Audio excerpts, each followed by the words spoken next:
একটি হজের সওয়াবে মিলে মাকে একবার দেখিলে, একটি হজের সওয়াবে মিলে মাকে একবার দেখিলে, মা কেন এত দামি জানে না সকলে, মা কেন এত দামি জানে না সকলে। জানতো যদি পড়তো দেখে কোরআন হাদিস খোলে, জানতো যদি পড়তো দেখে কোরআন হাদিস খোলে। একটি হজের সওয়াবে মিলে মাকে একবার দেখিলে, একটি হজের সওয়াবে মিলে মাকে একবার দেখিলে, মা কেন এত দামি জানে না সকলে, মা কেন এত দামি জানে না সকলে। আল্লাহর নবী যখন হাদিস বর্ণনা করলেন, সাহাবী জিজ্ঞাসা করলেন, ইয়া রাসূলুল্লাহ, ইয়া হাবিবাল্লাহ, ওগো নবীজি, মার বাবার দিকে যদি 100 বার তাকায় আল্লাহ কি 100 কবুল হজের সওয়াব দেবে? আল্লাহর নবী বললেন, সাহাবীরা রে, মা আর বাবার দিকে 100 বার কেন, তুমি 1 কোটি বার তাকাতে পারো। তাকাতে তাকাতে তুমি অস্থির হয়ে যাবে। আল্লাহ রাব্বুল আমিন তোমারে কবুল হজের সওয়াব দিতে কোনো অস্থির হবে না। মায়ের চোখে ঝরলে পানি, আল্লাহর আরশ কাঁপা যায়, কান্দে না যেন মায়, কান্দে না যেন মায়।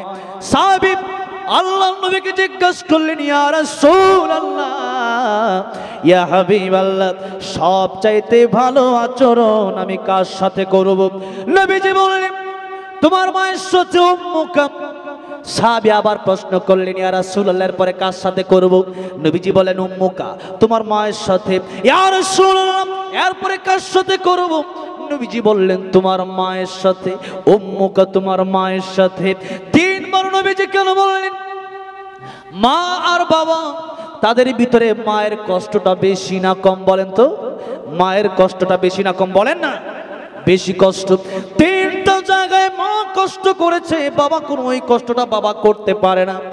1 নম্বর, মা সন্তানকে গর্ভধারণ করেছে, 10 মাস 10 দিন পেটে রেখেছে, এই কষ্ট বাবা সহ্য করে নাই। এই জন্য আল্লাহর নবী বললেন, 1 নম্বরে তোমার মা, ওই যে যন্ত্রণা কত বেশি এটা শুধু মা বোঝে, এটা বাবা বোঝে না। 2 নম্বর, সন্তান এই দুনিয়াতে যখন আসে মায়ের কত কষ্ট হয়, মার মনে হয় আর জীবনে কোনোদিন আমি সন্তান গ্রহণ করব না। ওই মা, এই দুনিয়াতে মানুষ যতটা কষ্ট সহ্য করতে পারে, ডাক্তাররা বলেছেন মার এর চাইতে বেশি কষ্ট হয় যখন বাচ্চা দুনিয়াতে আসে। কিন্তু আল্লাহর রহমত যদি না থাকতো এই মা বেঁচে থাকার কথা ছিল না। আল্লাহর রহমত আছে বলেই মা বেঁচে থাকে। এই হলো 2 নম্বর কারণ।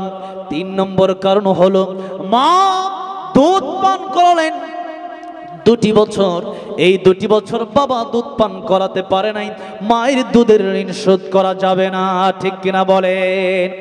এই জন্য মা 3 জায়গার ভিতরে কষ্ট করেছে, ওই 3 জায়গায় বাবা কষ্ট করতে পারে নাই। নবীজি বলেন, 1 নম্বর উম্মুকা, 2 নম্বর উম্মুকা, 3 নম্বরে উম্মুকা।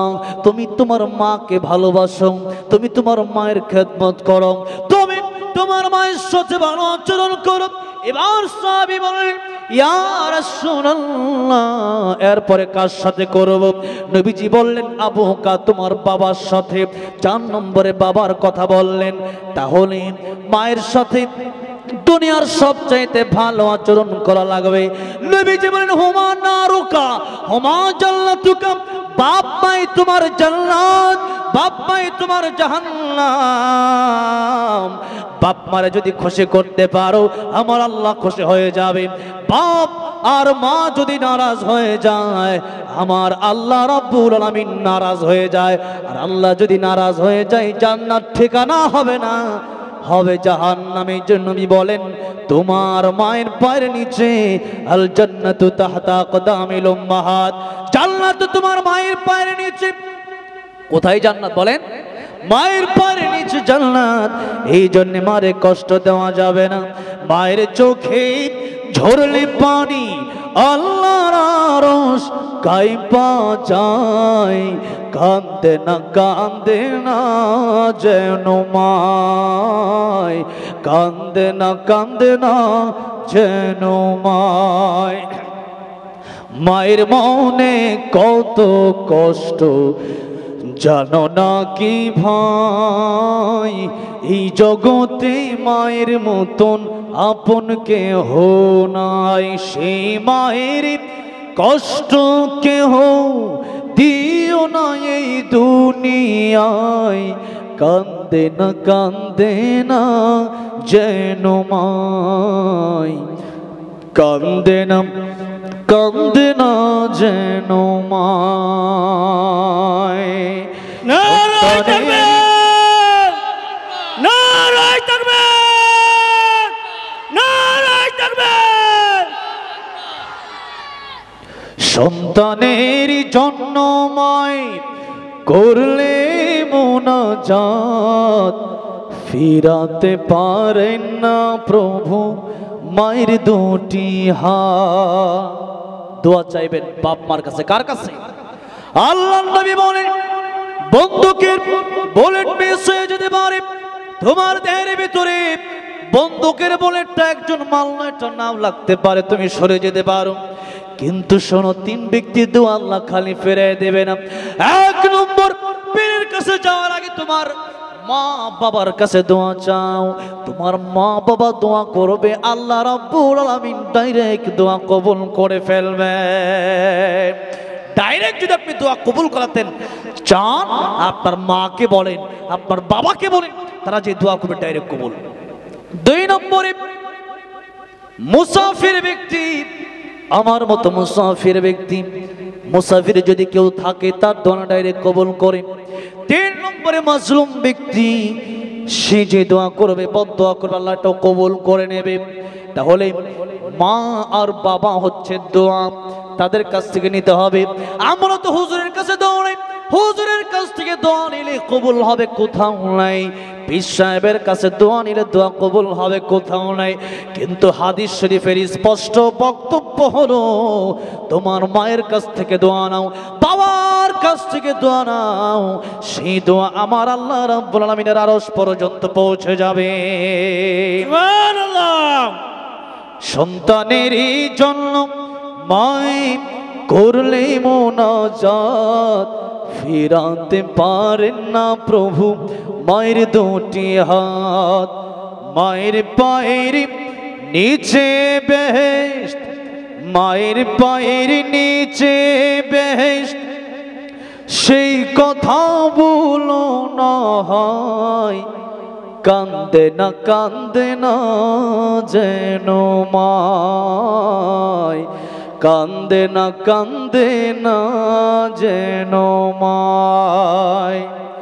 আমার ভাইরা, আমার মুরব্বী বাবাজিরা, এই দুনিয়াতেও ধ্বংস, পরকালেও সেই ব্যক্তি ধ্বংস যে মারে কষ্ট দিল, বাবারে কষ্ট দিল।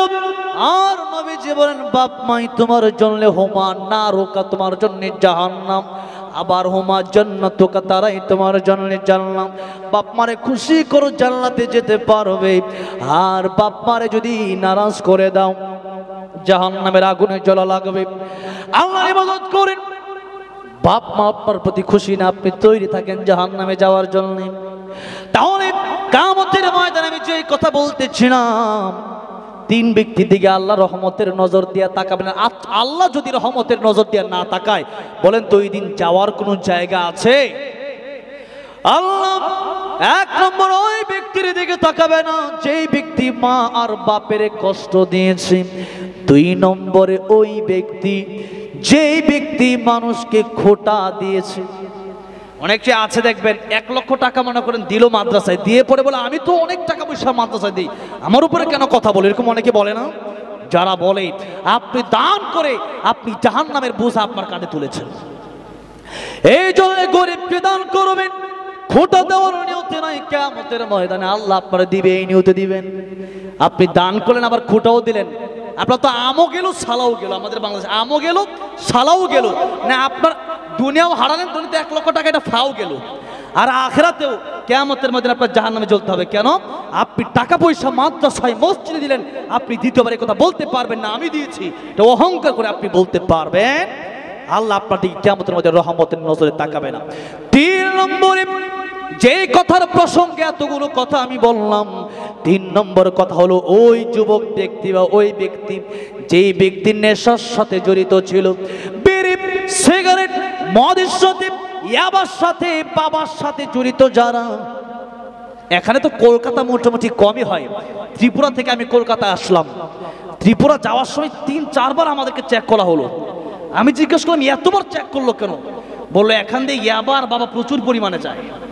তো সেই ত্রিপুরার কথা বলছি আর কি, সেখানে তো শুকরের মাংস বিক্রি করা হয়, এরপরে সাপ একটা রাস্তাতে যাচ্ছে, এগুলো তারা ধরে খেয়ে ফেলে। তো এইরকম যাদের অবস্থা, কুকুর মেরে কুকুর খেয়ে ফেলতেছে।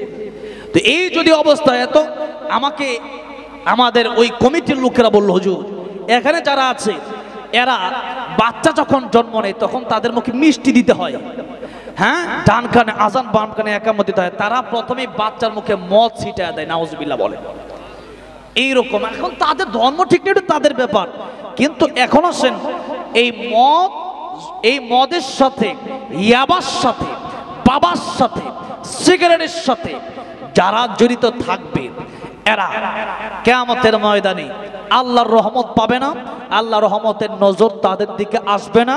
এখন এই মদের সাথে, এই ইয়াবার সাথে বেশিরভাগ যুবকেরা জড়িত।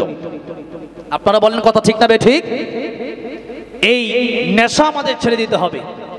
এবার আসুন, যুবকদের ভালো হতে হবে। যৌবন বয়সে ইবাদত যারা করবে আল্লাহ তাদেরকে কিয়ামতে আরশে আজিমের নিচে ছায়া দান করবেন, সুবহানাল্লাহ।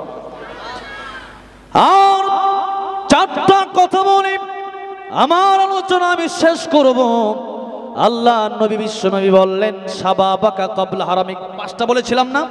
5টা সময় আসার আগে 5টা সময়কে গনিমত মনে করে সংক্ষিপ্ত করে দিচ্ছি। আমি জানি আগে তো মানুষ ফজর পর্যন্ত বসে থাকতো। ওই যে প্রতাপপুর দরবার শরীফ এসেছিলাম অনেক, প্রায় 1 বছর আগে মাহফিলে, ওরা সারা রাত সারা দিন সেখানে লক্ষ লক্ষ মানুষ থাকে, ওখানে এমনি চলছে। আর আমাদের ধৈর্য তো নাই, 1টা ঘন্টা হলো না তাই আমরা ওঠাটি শুরু করে দিয়েছি। হ্যাঁ, এই জন্য ধৈর্য থাকতে হবে। ইন্নাল্লাহা মা'আস সাবিরিন, আল্লাহ তাদের সাথে আছে যারা ধৈর্যশীল। আমাদের নামাজ ঠিক নাই, ধৈর্য নাই। ইয়া আইয়ুহাল্লাযীনা আমানুস্তাঈনু বিস-সাবরি ওয়াস-সালাত, আল্লাহ বলেছেন আগে ধৈর্য ধারণ করো পরে নামাজ পড়ো। বিস-সাবরি ওয়াস-সালাহ, আল্লাহকে নামাজের কথা বলেন নাই, আগে বলেছেন বিস-সাবরি, সবর, ধৈর্য ধারণ করো। তো এই জন্য ধৈর্য আমাদের নাই আজকে। ধৈর্য নাই বলে নামাজের কমপক্ষে 10টা মিনিট লাগায় আপনি 4টা রাকাত নামাজ পড়েন, তা না, 4 রাকাত নামাজ পড়তে 4 মিনিটও লাগে না, ঠিক কিনা? হ্যাঁ, এই জন্য 2 নম্বরে আল্লাহ নবী বললেন, সিহহাতাকা ক্বাবলা সাকামিক, সুস্থ থাকা অবস্থায় আল্লাহর গোলামি করো, অসুস্থ হয়ে গেলে পারবা না।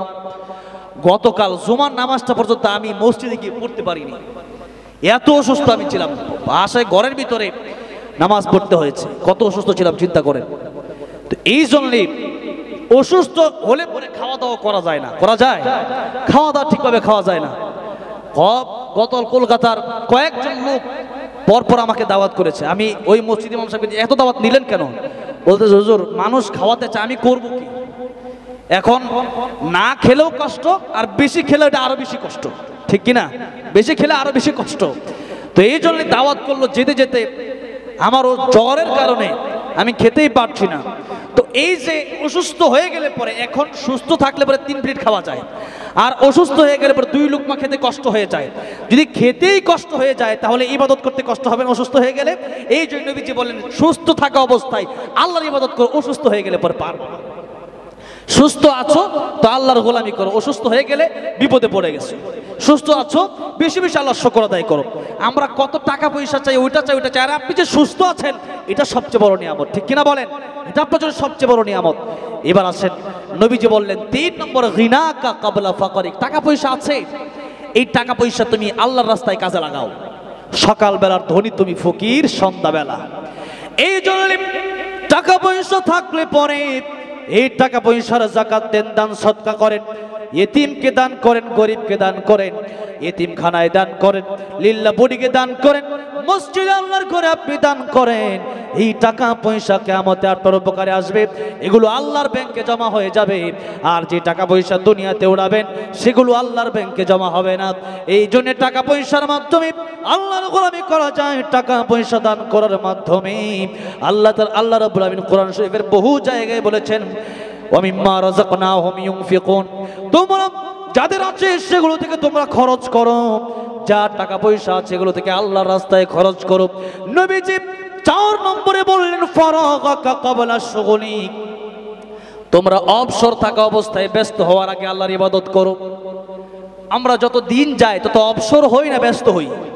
ব্যস্ত হই। যখন তোমার 2 পা যেথায় খুশি সেথাই যা, যখন তোমার 4 পা ভাত কাপড় দিয়ে যায়, যখন বিয়ে করলেন, যখন তোমার 6 পা আব্বু তুমি কোথায় যাও, তখন আপনার ব্যস্ততা আরো বাড়লো। এখন যদি এলাকার নেতা হন তাহলে আপনার ব্যস্ততা আরো বেশি, আর যদি এমপি হন, মন্ত্রী হন তাহলে আরো বেশি, দেশের প্রধানমন্ত্রীর ব্যস্ততা আরো বেশি। যে যত বড় তার ব্যস্ততা তত বড়। এই জন্য ধীরে ধীরে মানুষ অবসর হয় না, ব্যস্ত হয়। আপনি অবসর আছেন মানে আপনি আল্লাহর গোলামি করেন, আল্লাহর ইবাদত করেন, ব্যস্ত হয়ে গেলে পরে পারবেন না। শেষ কথা, আল্লাহর বিশ্বনবী রাহমাতুল লিল আলামিন বলেছেন, 5 নম্বরে হায়াতাকা ক্বাবলা মাউতিক, মরণের আগে তুমি ভালো হয়ে যাও। মরণের আগে যদি ভালো না হতে পারো, মরার পরে মানুষ আফসোস করবে, আল্লাহর কাছে বলবে, আল্লাহ আবার আমাকে দুনিয়াতে পাঠাও, আমি ঈমান আনবো, কালিমা পড়বো, নামাজ পড়বো, রোজা রাখবো, হজ করবো, যাকাত দেব। আল্লাহ রাব্বুল আমিন বলবেন, আর কোনো সুযোগ তোমাদের দেওয়া হবে না, আর সুযোগ দেওয়া হবে না। এই জন্যে মৃত্যুর আগে আমাদের ভালো হয়ে যেতে হবে, মরণের পরে ভালো হওয়ার কোনো সুযোগ নেই। এটা হচ্ছে কথা। এই জন্য মরণের আগে জান্নাতে যাওয়ার জন্য আল্লাহর পথে চলে আসুন, গুনাহ ছেড়ে দিন। 2 নম্বর কথা হলো এই সার কথা এখনো বলতেছি, আরো তো অনেক লম্বা ব্যাখ্যা, সেগুলো আজকে করব না। 2 নম্বর ব্যাখ্যা হলো বড় কিয়ামত, যেদিন পৃথিবী ধ্বংস হয়ে যাবে, ইসরাফিল আলাইহিস সালাম সিংহায় ফুৎকার দিবেন, আল্লাহ মানুষকে উঠাবেন, হিসাব নিকাশ শুরু হয়ে যাবে, কেউ যাবে জাহান্নামে, কেউ যাবে জান্নাতে। ওই কিয়ামতটাও কোন দিন হবে এটা পৃথিবীর কোনো মানুষ জানে না, এটা কেবলমাত্র আল্লাহ রাব্বুল আলামিন জানেন। কিছু ব্যাপার আছে যেগুলো আল্লাহ ছাড়া পৃথিবীর কোনো মানুষ জানে না। এই জন্য ওই কিয়ামত কায়েম হবে। 2টি কিয়ামতে মানুষের জন্য হয়তো শান্তি হবে, নয়তো মানুষের জন্য কষ্ট হবে। আর এই শান্তি শুরু হবে যার জন্য, কবরে যার শান্তি শুরু হয়ে যাবে, এর মিজান শান্তি, তার পুলসিরাত শান্তি, তার হাসর শান্তি, তার জন্য হাউজে কাউসারে পানি আসবে, সে ব্যক্তি জান্নাতে যাবে। আর কবরটা যার জন্য, আল কবরু রাউযাতুম মির রিয়াজিল জান্নাহ উফরাতুম মিন হুফারিন নার, জাহান্নামের টুকরা, জাহান্নামের গর্ত যদি হয়ে যায়, উসমান রাদিয়াল্লাহু আনহু কবর থেকে কাঁদতেন। কেন? নবীজি বলেছেন, তোমার কবর হলো প্রথম ঘাঁটি, এটা ভালো হয়ে গেলে সব ভালো, আর কবর যদি খারাপ হয়ে যায় তোমার সব খারাপ। কবরের প্রস্তুতি আমাদের নেওয়া দরকার আছে। কবরের প্রস্তুতি আমরা নিতে চাইলে দুনিয়াদারি বাদ দিয়ে আল্লাহর গোলামি বেশি বেশি করতে হবে। যত কষ্টই হোক ফজরের নামাজ অংশগ্রহণ করতে হবে, যত কষ্টই হোক টাকা পয়সা দিতে মন চাইলে তারপর আল্লাহর রাস্তায় দিতে হবে, যত কষ্টই হোক আল্লাহর জিকির করতে হবে, যত কষ্টই হোক আল্লাহকে স্মরণ করতে হবে, যত কষ্টই হোক সুদ ঘুষ খাওয়া যাবে না, হারাম খাওয়া যাবে না। এগুলো হচ্ছে আল্লাহর কাজ। এখন আসেন, আল্লাহ রাব্বুল আলামিন বললেন 2 নম্বরে, এই কিয়ামত গোপন রাখলাম কেন? নিয়ম শৃঙ্খলা থাকবে না।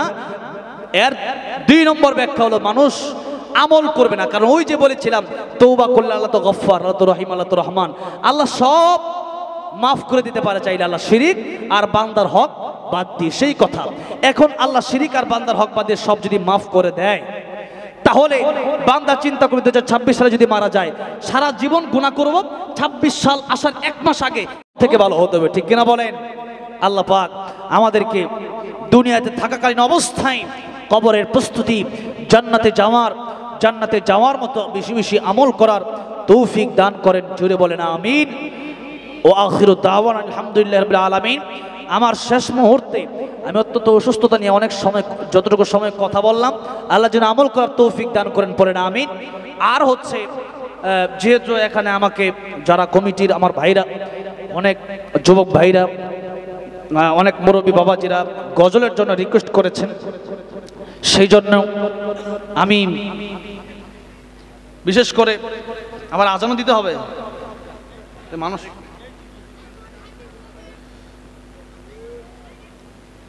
আমি এখানে আল্লামা সাঈদী রহমতুল্লাহ আলাইহি ওনার অনেক ভক্ত আছেন, তাই আমি আল্লামা সাঈদী রহমতুল্লাহ আলাইহিকে নিয়ে একটি ইসলামী সঙ্গীত লিখেছিলাম। সেটা যেহেতু গাওয়ার জন্য বলা হয়েছে, কে বললো গাওয়ার জন্য? দিয়েছে না? আচ্ছা,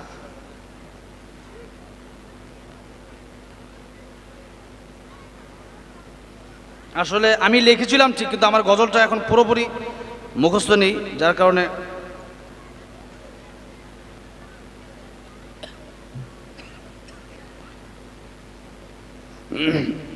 আমি যতটুকু পারছি মনে হয় ততটুকু আমি গাচ্ছি, ঠিক আছে? আল্লামা সাঈদী তুমি মরণি, শহীদ হয়েছ তুমি এটাই জানি। আল্লামা সাঈদী তুমি মরণি, শহীদ হয়েছ তুমি এটাই জানি। কারাগারে কাটালে 13টি বছর, বাতিল কেঁপেছে তোমায় দেখে থর থর। তুমি যে ছিলে মোদের নয়নমণি, শহীদ হয়েছ তুমি এটাই জানি। আল্লামা সাঈদী তুমি মরণি, শহীদ হয়েছ তুমি এটাই জানি। দেহ মাঝে যতদিন ছিল তব প্রাণ, বলেছিলে তুমি সে প্রভুরই কালাম। তাই তো ভাবি তোমায় প্রতিদিনই, শহীদ হয়েছ তুমি এটাই জানি। আল্লামা সাঈদী তুমি মরণি, শহীদ হয়েছ তুমি এটাই জানি। দেখা তো হবে না আর এই জীবনে, দেখা হবে জান্নাতে ফুল বাগানে। এ আশা কবুল করো আল্লাহ তুমি, পড়েন আমিন। এ আশা কবুল করো আল্লাহ তুমি, শহীদ হয়েছ তুমি এটাই জানি। শহীদ হয়েছ তুমি এটাই জানি। আল্লামা সাঈদী তুমি মরণি, শহীদ হয়েছ তুমি এটাই জানি। শহীদ হয়েছ তুমি এটাই জানি। আল্লাহ আমাদেরকে যেন শাহাদাতের মৃত্যু দান করে, জোরে বলেন আমিন। এরপরে আরেকটা আজানের জন্য রিকোয়েস্ট করেছেন, সেজন্য আজান দিয়ে এরপরে ইনশাআল্লাহ মোনাজাত হবে। আল্লাহু আকবার, আল্লাহু আকবার,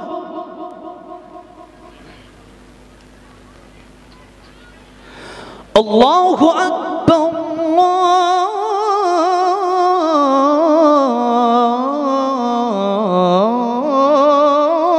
আল্লাহু আকবার। আশহাদু আন লা ইলাহা ইল্লাল্লাহ,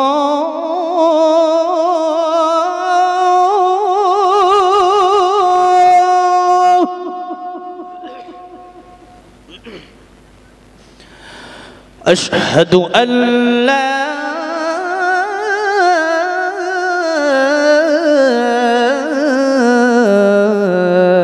إله إلا الله،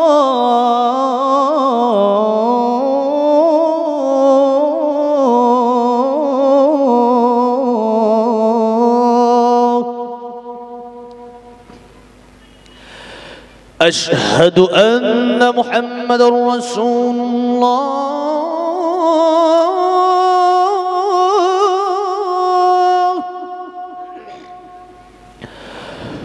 أشهد أن محمد رسول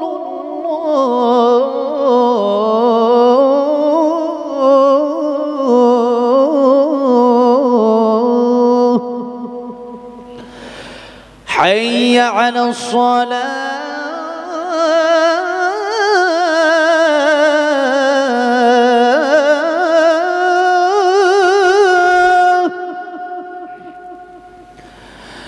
حي على الصلاة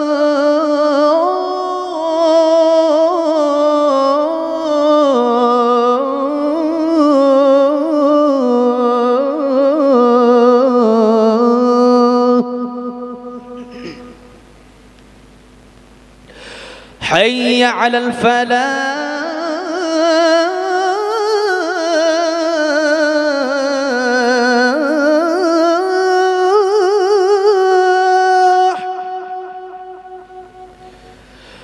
حي على الفلاح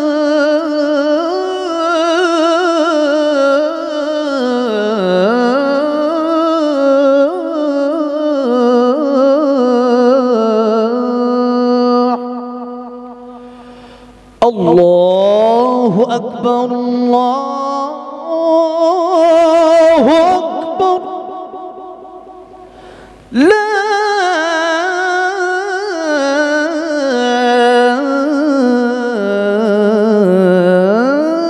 إله إلا الله সাল্লাল্লাহু আলাইহি সাল্লাম। মোনাজাত হবে। অনেকে দোয়া চেয়েছেন, অনেকের বাবা নাই, অনেকের মা নাই, বিশেষ করে ও মদিনার মাটি যে গজলটা আপনার, যেটা খুবই আমাদের কাছে খুবই ফেমাস এবং খুবই জনপ্রিয়, তাই আপনাকে অনুরোধ করব এটা গাওয়ার জন্য। বটতলা আলমাহির দিনিয়াত মুরাজ্জম মক্তবের পক্ষ থেকে সুমধুর কণ্ঠ থেকে হাফেজ কারি জুবায়ের আহমদ আশরিফ সাহেবকে জানাই অসংখ্য অসংখ্য ধন্যবাদ। আমরা সুদূর বাংলাদেশ থেকে এসছেন, আর একটু ওনার কাছে আমরা অনুরোধ করব একটু বাংলাদেশ টাইপের কিছু বলার জন্য, যেটা বাংলাদেশি টাইপের, বাংলাদেশ থেকে যেহেতু ইনি দিতে এসছেন, তাই ওনার কাছে আমাদের একটা রিকোয়েস্ট, ছোট্ট করে একটা কিছু বক্তব্য, যেটা আমাদের বাংলাদেশের ভাষাতে একটু আমরা শোনার জন্য অধীর আগ্রহী হয়ে আছি। আপনার কাছ থেকে একটু শোনার জন্য, একটু বলার জন্য আপনাকে অনুরোধ করছি। বাংলাদেশ নিয়ে আমি তো এরকম আসলে কিছু কি বলবো, আমি তো আসলে কোরআন সুন্নাহ থেকে কথা বলি, সেগুলো আমি রিসার্চ করি। বাকি কথা হচ্ছে যে আমাদের বাংলাদেশে আপনাদের এই কলকাতায় বেশি দূর না, কিন্তু হ্যাঁ কয়েকশো 100-150 কিলো দূরেই হবে এখান থেকে। তাই তো আমাকে যত মদিনার মাটিরে গাওয়ার জন্য রিকোয়েস্ট করেছেন, আমার জীবনের সবচেয়ে প্রিয় একটি নাতে রাসূল সাল্লাল্লাহু আলাইহি সাল্লাম, ভারতে এসে সর্বপ্রথম আমি এই গজলটা গিয়েছিলাম, তো এই জন্যে আমি সেটা আপনাদেরকে শোনাচ্ছি, এরপরে ইনশাআল্লাহ মোনাজাত হবে। ও মদিনার মাটি রে, সকল সুখ বুঝি তোর কপালে। ও মদিনা রে,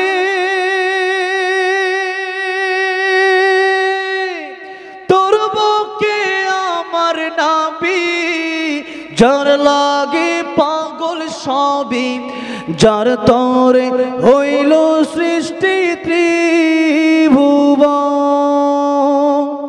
কাঁদি আমি সারাক্ষণে, কখন যাব সেখানে, সহে না আর পরাণে।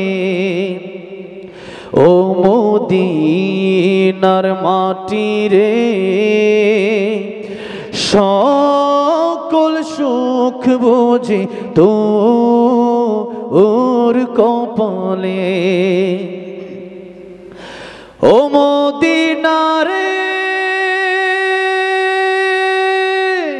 পাখি যদি হতাম আমি, উড়ে উড়ে যেতাম আমি, থাকতো না মনে কোনো যন্ত্রণা। দেহে নাই পাখায় আমার, সাথে নাই টাকায় আমার, কেমনে কেমনে যাব সেখানে। ও মদিনার মাটি রে, সকল সুখ বুঝি তো ওর কপালে। ও মদিনার তোর কাছে গেলে আমি কত সুখী হতাম জানি, তোরে আমি বুঝাইব কে মনে। রোজা মোবারক চেয়ে নবীজিকে সালাম দিয়ে, রোজা মোবারক চেয়ে নবীজিকে সালাম দিয়ে বলিতাম মনের বাসনা। ও মদিনার মাটি রে, সকল সুখ বুঝি তোর কপালে। আল্লাহ সবাইকে বারবার মক্কা মদিনা যাওয়ার তৌফিক দান করেন, জোরে বলেন আমিন আমিন। দুরূদ শরীফ পড়ি। আল্লাহুম্মা সাল্লি আলা মুহাম্মাদিন ওয়া আলা আলি মুহাম্মাদ কামা সাল্লাইতা আলা ইব্রাহিম ওয়া আলা আলি ইব্রাহিম ইন্নাকা হামিদুম মাজিদ। আল্লাহুম্মা বারিক আলা মুহাম্মাদিন।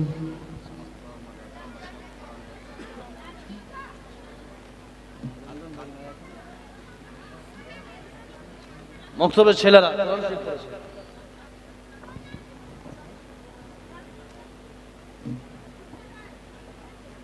কোরআন শরীফ খতম করেছে।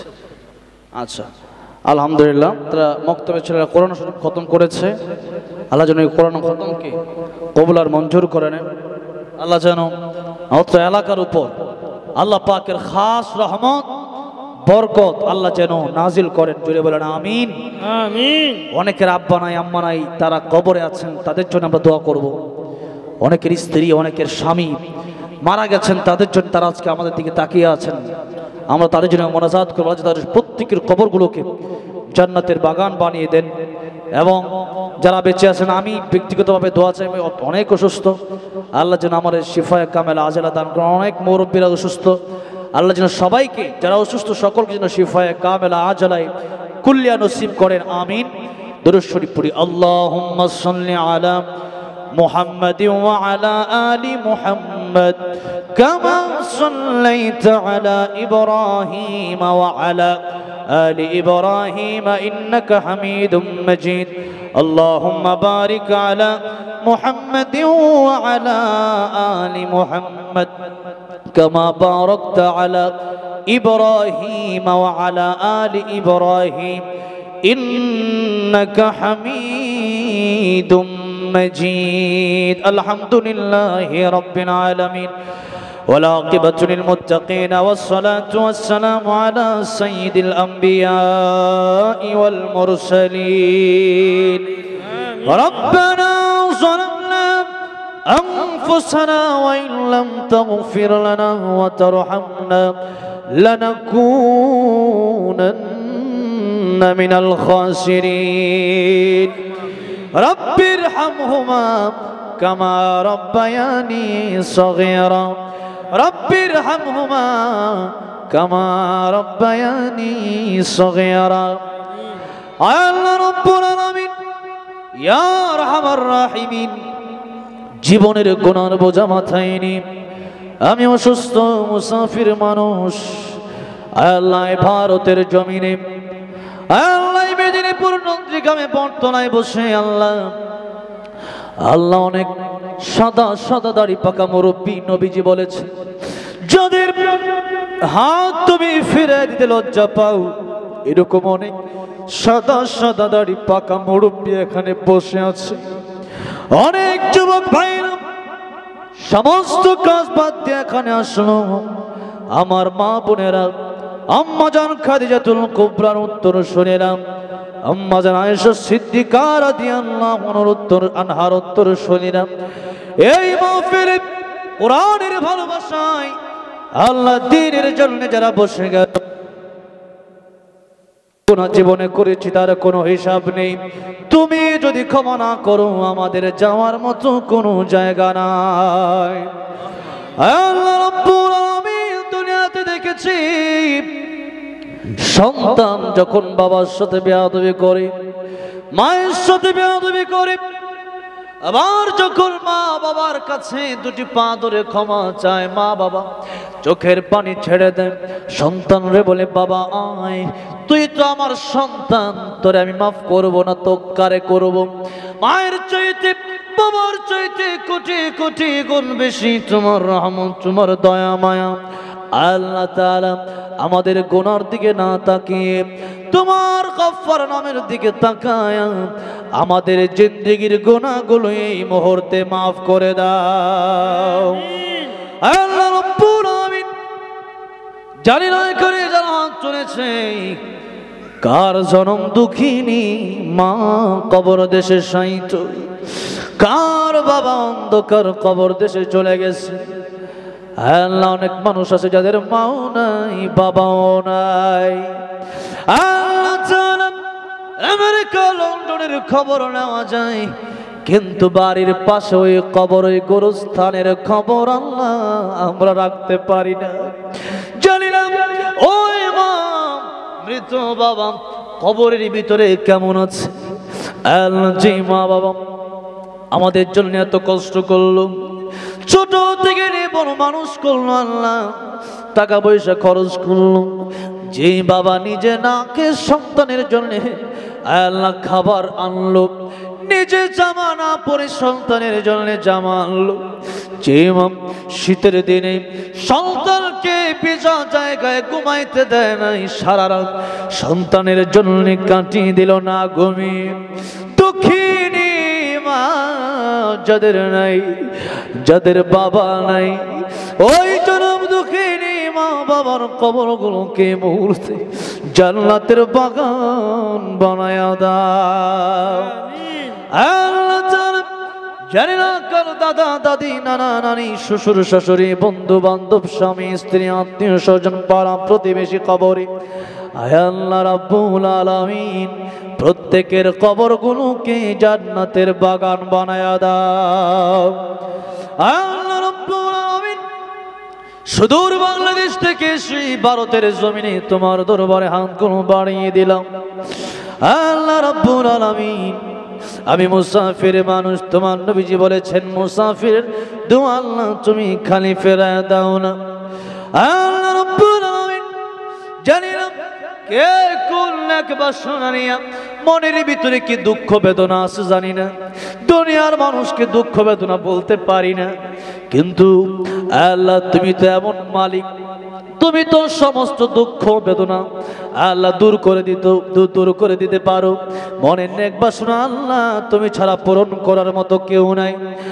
আল্লাহ রাব্বুল আলামিন এই মাহফিলে যারা আসলো অনেকে খাবারও খাই নাই, এই মাটির ভিতরে বসে আছে, জানি না মনের ভিতরে কি নেক বাসনা আল্লাহ তুমি জানো, তুমি আলিম বিদাতিস সুদূর, প্রত্যেকের মনের নেক বাসনা তুমি মুহূর্তে পুরা করে দাও। মনের যত দুঃখ বেদনা আছে আল্লাহ প্রত্যেকের দুঃখ বেদনা তুমি দূর করে দাও। আল্লাহ রাব্বুল আলামিন এই নন্দীগ্রামে ভারতের জমিনে আল্লাহ ভারতকে ইসলামের জন্য কবুল আর মঞ্জুর করে নাও। আল্লাহ রাব্বুল আলামিন নন্দীগ্রামে বর্তমানে তোমার খাস রহমত বরকত তুমি নাজিল করে দাও। আল্লাহ যারা এই মাহফিলের আয়োজন করলো, টাকা পয়সা দিল, আজকে আমার সাথে হাত তুলে আমিন আমিন বলতেছে, আল্লাহ